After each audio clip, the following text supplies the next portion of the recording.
ওকে, আপনি এটাকে গণ অভ্যুত্থান বলুন, জুলাই গণ অভ্যুত্থান বলুন, জুলাই জুলাই আন্দোলন বলুন, বা ছাত্রদের গণ অভ্যুত্থান বলুন, যাই বলুন না কেন, এটা কিন্তু আপনাকে মানতে হবে 24 সালের জুলাই মাসে কিছু একটা দেশে হয়েছে।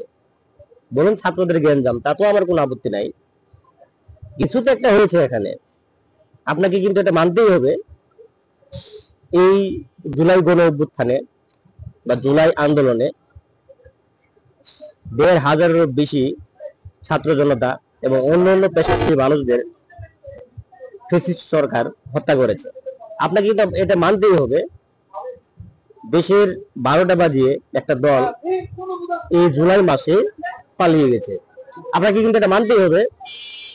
একটা দল 16 বছর দেশটাকে বলা যায় যে এক প্রকার ভাড়া দিয়ে রেখেছিল পাশের দেশ ভারতের কাছে, সেই দলটা পালিয়েছে। আপনাকে কিন্তু এটা মানতে হবে, আপনি মানতে বাধ্য। কিছু তো একটা হয়েছে এই জুলাই মাসে। তো এই যে এত বড় একটা অপশক্তিকে তাড়িয়ে দেওয়া হলো, এর পেছনে রয়েছে আমাদের যোদ্ধা, জুলাই যোদ্ধারা।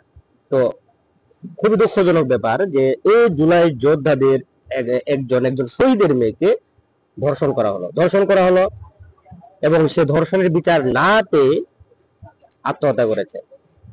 আপনারা জুলাইয়ের এই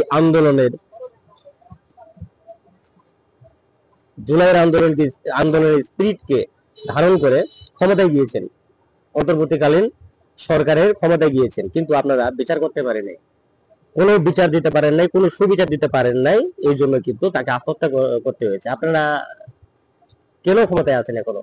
আপনাদের লজ্জা করে না? আপনাদের কি ক্ষমতায় থাকা উচিত? একজন শহীদের কন্যাকে, জুলাই শহীদের কন্যাকে আপনারা সুবিচার দিতে পারেন নাই। আপনাদের লজ্জা করা উচিত, লজ্জা থাকা উচিত আপনাদের।